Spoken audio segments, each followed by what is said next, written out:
let's have a look again at NASA's documentation for this API. If you haven't generated a key yet, maybe go ahead and do that. Pause the video. We're not going to deal with that directly today, but keep it somewhere safe. There's some information on the demo key rate limits. That's the key we've been using. It's not going to be a problem for a little bit, but soon it will be. And we can see they have some accordion here, and if we click the first one, APOD, we get a short description of the API, and it gives us a list of query parameters. It also gives us some useful information. There's a couple of things that are optional that we haven't marked optional so far, and then this concepts tab, which we actually skipped over as they're disabled. I don't really know what the story is on that, if they will be re-enabled at some point. That seems to have part of the functionality of the website where you could like click hyperlinks in the description and it takes you to something else. That's presumably what that is, but I don't really know.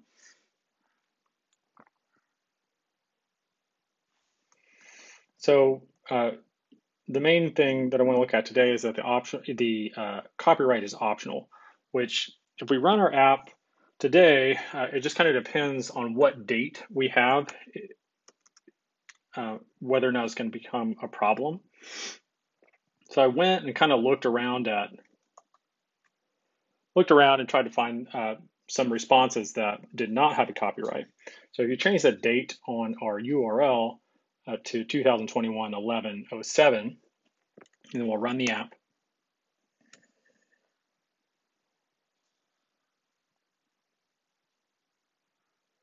We'll see, it looks like it's working, but that's because we're using our default data. Our problem is that our decoding is failing right here because it's hitting that key and it's not able to handle the fact that there's nothing there, it's nil. So let's go ahead and change copyright, make it optional. Let's build again and see what errors pop up. And we see here, we need to handle this as an optional. You can get a little more information if you click this. There's a couple of ways of dealing with this. We could use nil coalescing is one recommendation. And in that, we'd provide a default value. That's not really what we want. And then force unwrapping, which it would actually crash the app if it had a nil value there, which we don't really know when we'll get no copyright unless we're getting just a specific date. And in this instance, we're getting one that we know doesn't have a copyright. So let's go ahead and fix this.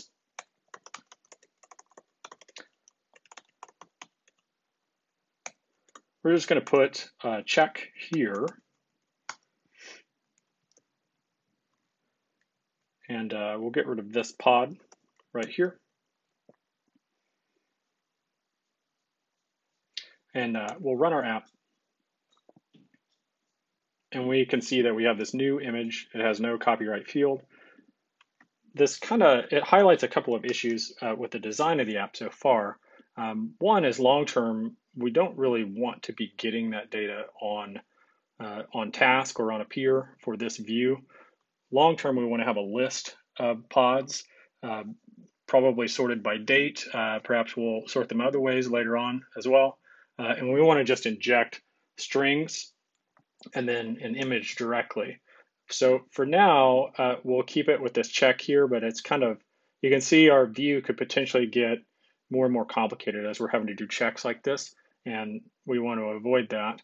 I think the next step may be to look at the API a little more closely in PAW, and that'll be in the next video, and we'll look for some potential issues and kind of strategize how we're going to deal with those going forward in the next few videos.